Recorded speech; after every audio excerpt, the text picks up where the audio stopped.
being professional when you come up to somebody's house. You know, it always, first impression is huge, and they tell you that, and it's true.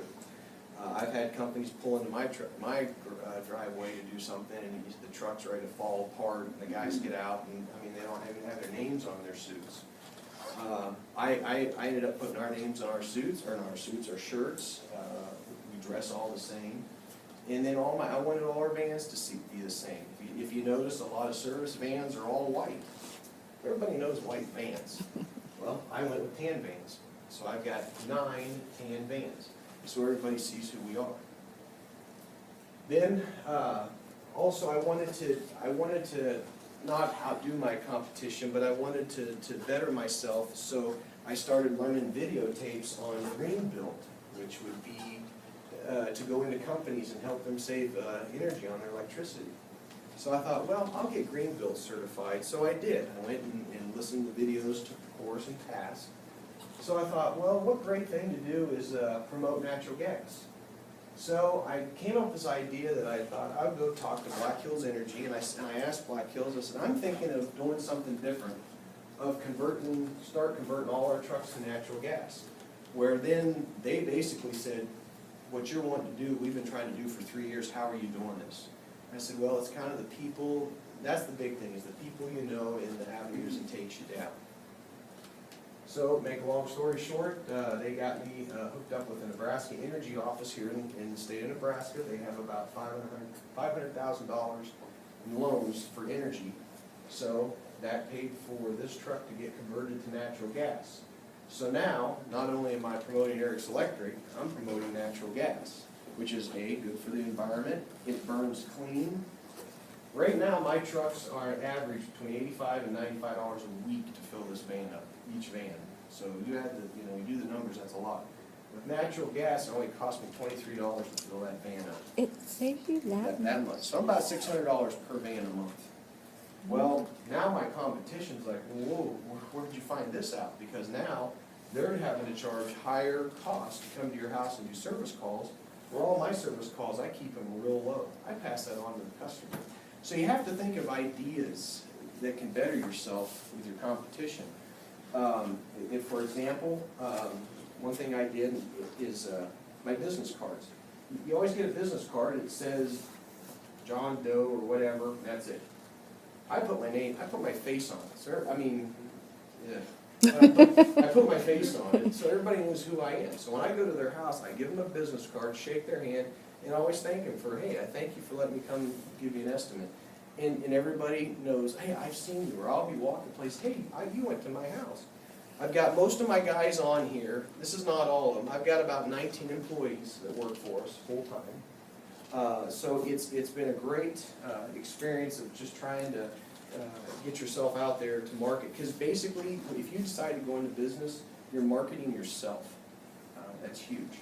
When you market yourself, you want to be better than that next person. And I'm not saying I try to be better than my other competition. I just try to go a little beyond what they do with anything. You know, there's not a lot of electricians here in Lincoln that are certified green built. Can go into companies or buildings like this and help them do lighting layout. I do it for free. But you know, by doing it for free, that might be 8 hours, but I guarantee you, somebody's going to tell that person, hey, Eric's Electric helped us out for 8 hours. Let me hire them. And it just works. It's so funny is for what you help somebody out, you'll get in return. If you go against somebody, it never works out. Like I always tell my guys, I said, you know, be sure you always clean up your job sites, thank them for their work, because they're going to tell 7 of their friends that, hey, these guys did good work. But if you do bad work, they're going to tell 100 people, don't hire this company. So my guys will tell you that being not very book smart, I try to be smart of being good with the customer, giving them a fair price, and that's what helps the business aspect of it. Now, starting a business, a lot of my friends who started their business had parents give them money and had money. I started out with actually zero, nothing. I started out with a little teeny brown minivan that said Eric's Electric on it. It was myself.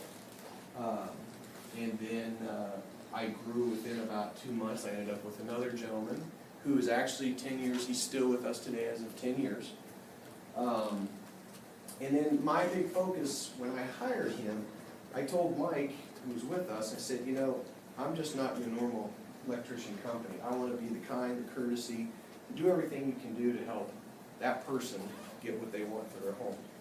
And so by driving that into Mike, you know, he's out there, because I'm not, you know, when he gets his own van, he's out doing the same thing. So he's out driving the same goal that I want to go to. Well, ended up hiring another person, did the same thing. So I'm very honored to say that most of all our guys are on the same path of giving a fair price, fair quality to people.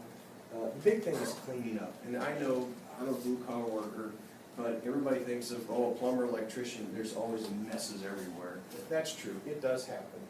But you'll notice we have all the nice, we have, if you open these up, my wife will kill me sometimes because I always take her vacuum. She'll get a vacuum and it's gone, I'll put it in one of these trucks, and she has to go get another vacuum. So we always have nice vacuums in our trucks, just to clean up. That makes a big thing. So that's the struggles of myself getting started in the business of getting out there into people is just trying to get that first seed planted in the person who works for me, and then he just kept working it with all my other guys to finally come around and we're a team. And I always, every Friday, we have meetings with my company, and I let them know that, I mean, there's jobs that are gonna suck, I'm not gonna lie to you, and there's jobs that are gonna be fun. But all together, we all have to work as a team individually. Working with a team, it's, there's things that other guys can think of that can help your company. I have guys that come up with me and say, hey, Eric, I have an idea. How about when you do a new home, at the electrical panels, put a nice pamphlet that says Eric's Electric.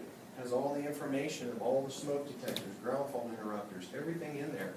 That's a great idea. So, you got a $10 gift certificate out to eat. Why? Because I'm helping, you know, he's helping me.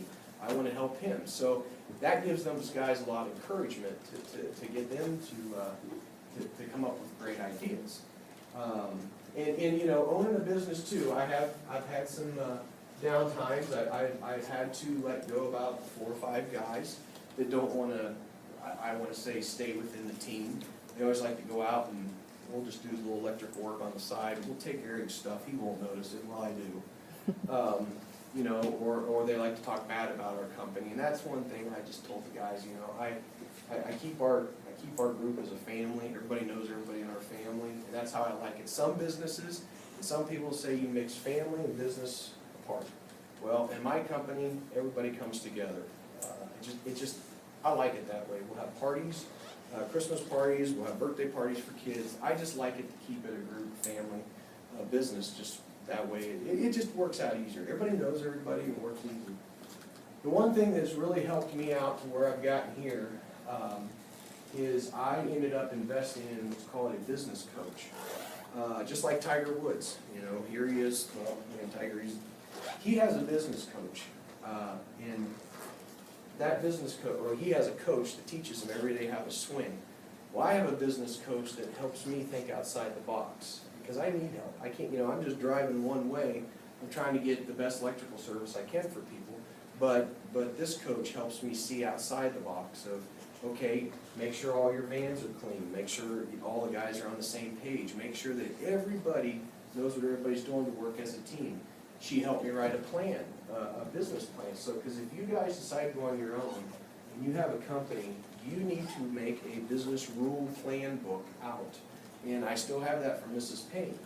It's the do's and do nots of your company, because, and I will be the one to admit, we had a guy quit on us. And it's kind of I have a 2-strike rule. You come to work drunk, you go home. The second time you come, you're done.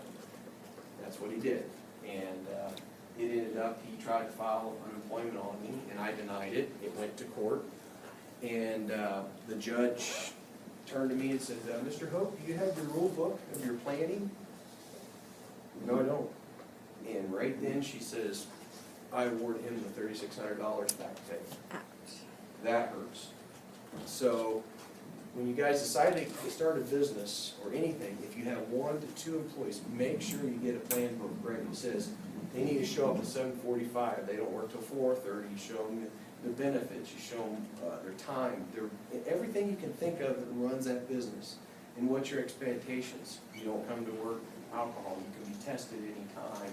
Anything that saves you, because once you go to court, that judge, you can sit there and talk to you blue in the face, which I did.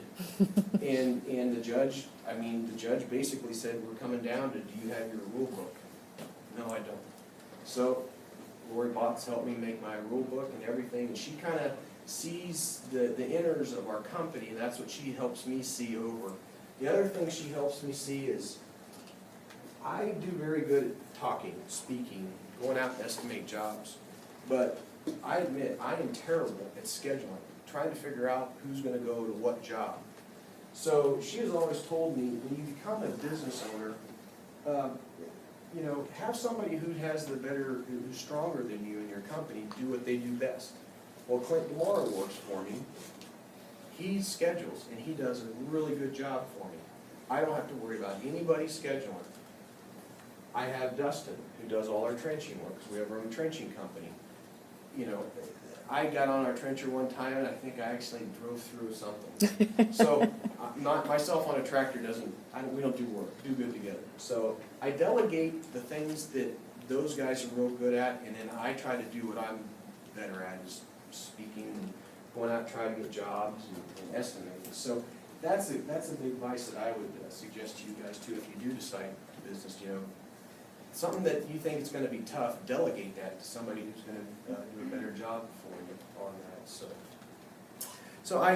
Mrs. Payne, I'll make sure I got everything. Mrs. Payne wrote me some things, and I kind of jotted down the challenges of growing your company. One challenge is, and I think I hit on this, is where do you start? Where do you get the money? Well, with my challenges, I ended up going out and getting a van. I had some of the tools, and the money I made off of the jobs, I just reinvested right back into the company. Everybody always thinks when you own your own business, boy, you're going to make a lot of money. Well, sometimes, and I've heard through other people listening to speak, 1 to 5 years is your determination if you're going to make it in business. Because that's the growing years. They call it the 5, well, I've heard it's the 5 is the tree, the 5 years of growing. So the first 3 years, it's all I did was reinvest in the company. Any money I made went right back into the company. Well, then that helped me get an office. Then that helped me get more trucks. So then that way, after 5 years, it was actually where everything was already paid for itself. So that's what really helped us get going where we're at. Another thing is, she asked me to talk about the moments of our success. I guess I would have to say I'm pretty honored. We've been asked to do a bunch of work for some of the university coaches here, which that's just an honor when they call and want you to come to your house and do electrical work. I was called about four years ago, and it said a private number, and I answered it, and I said, "Hello, Eric." So I said, Eric's Electric. Guy in there in line, I didn't know if he was drunk. I didn't know if he was with it. All I could hear him scream is, "This is Ty Pennington, Ty with the Home Extreme Makeover." And I was like, "Who?" He's like, "Ty, ABC Home Extreme Makeover." I was like, "Okay." Make a long story short, he had our company come in and do the ABC Extreme Makeover here. Because he heard through the grapevine that we work with companies and help, we do a little volunteering too, so that's why we got our name. So I was honored to meet with him. I was honored to meet with the cast. We were actually able to have our company go and do the Home Extreme Makeover here in Havelock. We did the house over there. Then when we got done with that house, he asked me if I'd board the plane the next week to South Carolina. They're doing another house, and he wanted me to design. There was a girl down there in South Carolina who had a disease that's, I think she passed away, but they wanted to